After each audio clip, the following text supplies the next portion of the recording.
So right now we're facing the perfect storm. We have stagflation. That's inflation with a stagnant economy, something that rarely occurs. We have CEBA, the Canada Emergency Business Account, that many businesses weren't able to pay back on time. And so now they've had to renegotiate those loans at higher interest rates. This is putting pressure on our businesses here in Abbotsford. And then we have the tariffs on top of that. Now, American tariffs only affect the Americans, but Canadian tariffs are another tax on our businesses and on us. And so this is increasing the prices. Now, with the security clearance for Pierre Poilievre, not that I want to be an apologist for him, but that security clearance is a bit of a trope, because if he had found out who the Chinese Communist Party influenced people were, he wouldn't have been able to say anything about it. And this is something that we should have been informed of.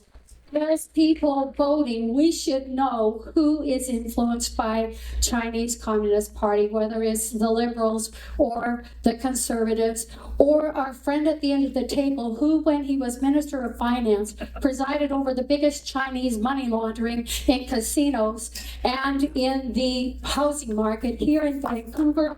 He's in Sam Cooper's book, Willful Blindness. And what is the definition of that? That is a legal term that says when a person seeks to avoid civil or criminal liability for a wrongful act by intentionally keeping themselves unaware of the facts that would render them liable or implicated.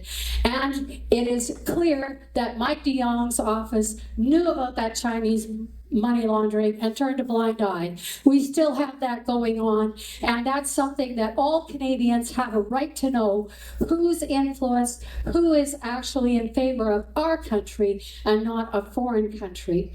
And with our leader, we are able to get down to the table. We will negotiate the end of tariffs.